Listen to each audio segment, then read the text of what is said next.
Have you ever heard of Casio? As long as you weren't born yesterday, you probably have. Or hell, even if you were born yesterday, you may have.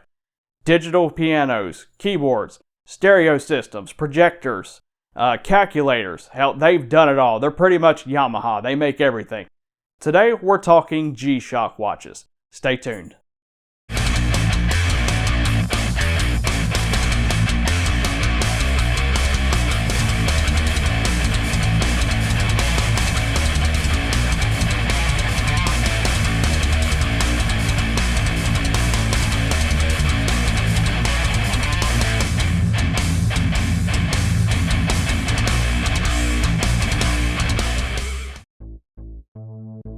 In 1981, an engineer named Kikuo Ibe was given a mechanical watch by his dad, which eventually fell and hit the ground as he bumped into a bystander, and it broke beyond repair. As a result, the idea of G-Shock was born. Ibe proposed an idea that would alleviate the fragility of a traditional wristwatch. He wanted to make something rugged that would withstand years of abuse. So he came up with a concept called triple 10 resistance. This means it will be able to survive a 10-meter drop, which is roughly about 33 feet, have a 10-year battery life, and 10 bar of water resistance, or 145 psi. After 2 years of testing prototypes, Casio introduced the first G-Shock, the DW5000C, also known as the G-Shock Square. This is an iconic design that still stands the test of time and has only been improved over the years. It's comfortable on the wrist, it looks good, it's engineered to take an absolute beating and still keep going. There are videos that show these G-Shock watches being run over with a truck, dropped out of helicopters, boiled in water, and yet they still work. Fast forward to today, there are literally hundreds of G-Shock models in pretty much every price range. Right now you can get one brand new for as little as $50 and as much as $5,300. So here are the ones I have so far. At first, I started with this Mobvoi Ticwatch Pro 5 Enduro. That's a mouthful. And yeah, it's not a Casio, it's a smartwatch. My thought process at first was, well, if I'm going to spend this amount of money on a watch, I want as many bells and whistles as possible. And I love tracking the weather especially. My history with weather is a whole other rabbit hole I can go down. But as you could see on this watch face I'm using, this is just awesome. You could see everything. The wind speed and direction, the humidity, the moon phase, the temperature, it's all there. I love it. And if you've got radar scope, you can view the live radar on your watch at the press of a button. For what it is, this is a really cool device and it's built pretty well, or it seems like it anyway. It has sapphire crystal over the screen, and I've banged this watch against stuff so many times on accident, and it's yet to show any signs of scratches whatsoever. So that's pretty good. They advertise that you can actually swim with it on, but I don't really trust that because there have been reports that the watch is dying after being exposed to water despite what they're advertising. And then Mobvoi isn't wanting to honor the warranty. So cool device, but screw that company. So for the pros of this watch, it's a smartwatch of course, so you have a ton of tinkering you can do, a lot of customization. It's got a sensor for your heart rate, you can step count with it, you can look at the weather with it, all kinds of features of course. The cons are pretty much the same as any other smartwatch. It may not survive in extreme conditions or if it's been exposed to a lot of water. It has a terrible battery life. Being on Wear OS, I can get a max of 2 days for battery life, and that's if I just don't use it at all. If I'm actually messing with it, probably about a day before I have to charge it. There is a second ultra low power screen that's built in, and that's a pretty cool feature. It does save on power, but it's a little too dark in my opinion unless you're turning on the backlight. And honestly, having notifications on your wrist while you're out and about can get pretty annoying. Yeah, it's convenient and it might be good for emergencies, but if you get annoyed by people blowing up your phone 24/7, whether it's on something like Discord or just social media or something, you will get frustrated with this being on your wrist and vibrating every 2 seconds. Another issue is, while it looks better than, say, a square-shaped Apple Watch, I still think it looks kind of silly. Lastly, while the sensor that presses against your wrist can be used for a lot of different things, especially if you're tracking your health, it makes my wrist sweat like crazy. Eventually, I just kind of lost interest in most of the smart features, but I still do like wearing it from time to time because of all the cool weather stuff. Now for the Casios. After researching for 2 to 3 days straight, trying to decide what I want, I decided hell with it. Let's try them all and just return the ones I don't like as much. Gotta love that Amazon return policy. Here's the first one. This is a GBD 200.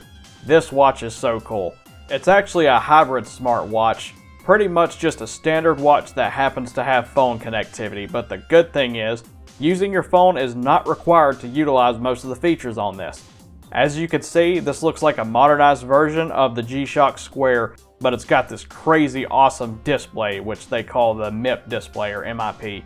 This is not a typical LCD like you get on a smartwatch. It's not backlit. It's very similar to like a regular negative display on any other Casio, except somehow it's 10 times more legible than those. You can view it at pretty much any angle. I can't explain it, but despite not being backlit, I can even read this thing in almost total darkness without turning on the LED. Honestly, I think it's even more legible than a standard positive display. And being that it's shaped like a G-Shock Square except just slightly bigger, it's very comfortable to wear, and while the strap is silicone rubber like most other G-Shocks, it's still very breathable because of all these slits and contours they put into it. So your wrist is not going to sweat a lot. It's got a step counter, which is pretty cool to use, especially when you change the displays on the watch face here, because you have a graph that shows either your weekly progress or your monthly progress. And really, that's the only fitness feature I even care to use on any smartwatch. You can also track your progress in a little bit more detail if you put the G-Shock app on your phone if you're into that. And of course, it still comes with your typical features you have on a digital Casio watch, so you got the stopwatches, the alarms, world time settings. You can view 2 time zones at once if you put it on the correct display. You got all the good stuff. If Bluetooth is enabled, the watch will auto sync, so the time will stay accurate right down to the second at all times if you want. You can receive notifications from your phone onto this watch, but it's very rudimentary, and from what I've found, you can't pick and choose exactly what things are notifying you. It's just all or nothing. But really, I turn all that crap off anyway. I just don't care to have notifications on my watch anymore. So you've got all these cool features and that fancy screen, yet you still have that traditional rugged build that G-Shock is known for. And here's the best part. Yes, it's sort of a smartwatch, but you don't have to constantly charge this thing. It comes with a 2-year battery life. That is a win in my book. Just keep your expectations in check. You're not going to be doing any social media or putting apps on it or anything like that. It's pretty much just a standard watch that happens to have some Bluetooth perks. And that is perfect for me. The hardest decision I was trying to make was to go for the GBD 200 or this GWM 5610U with the negative display. They both look awesome, both have their pros and cons, and well, I decided to just keep both because they're too cool for me to let go. This one is more true to the classic G-Shock Square, but with a bit more stealthy look and a couple more features. It has a solar battery, so no battery change needed, at least for 10 years anyway, and it has a really interesting feature called Multiband 6, which means the watch will sync up by an atomic radio tower automatically at certain times. So you don't even have to set the time either. You can if you want, but it's not necessary unless you just have a poor signal in relation to the tower.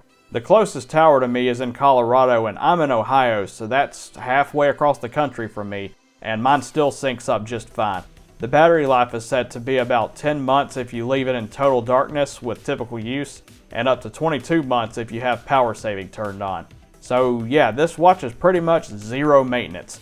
This is also the most comfortable out of all the watches I own by a long shot. It barely feels like I'm even wearing anything. It also has your world time features, it's got the stopwatch, the alarms, all that stuff. The strap is pretty breathable as well with the way it's contoured, and it conforms to your wrist pretty much perfectly, at least it does to mine. So I don't see myself changing this ever. As far as the cons go, I can't really complain about anything. The only one I can really think of is some people might not like the negative display. But there are so many versions of this particular model, just get it in another color if that's an issue for you. And you know something, of all the videos I've seen and all the reviews I've read online complaining about the legibility of this display, I'm convinced these people are either over 60 years old or they're just exaggerating. This screen is not that bad. I can read it just fine even in low light, and my eyesight is terrible. I can barely see a foot in front of me if I'm not wearing glasses. This is pretty much the perfect digital watch in my opinion. It's got everything you need and nothing you don't. And it's got that proven reliability from G-Shock. I'm pretty clumsy too. I bang my arms and hands on things by accident all the time. And I also live in an area that occasionally gets pretty extreme weather both in the summer and the winter. And I can trust this not to break on me. Here's a Japanese exclusive variant of the 5610.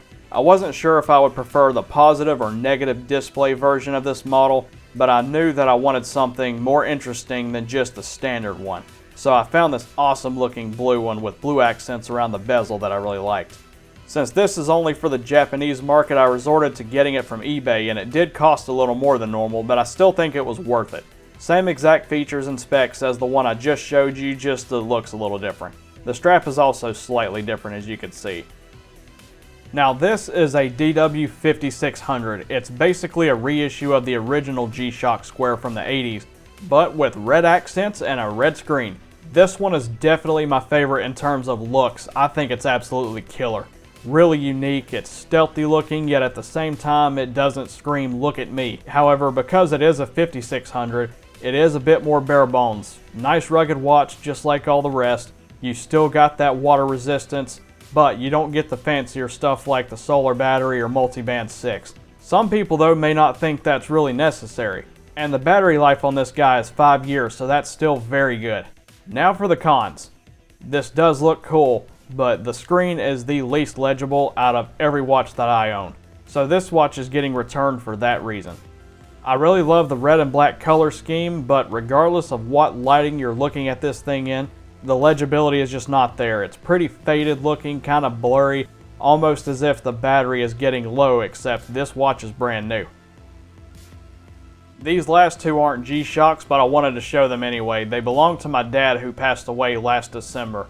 And being that I've become interested in watches, I decided to keep these with me. They are both in desperate need of a cleaning, especially the Casio. I just haven't done it yet.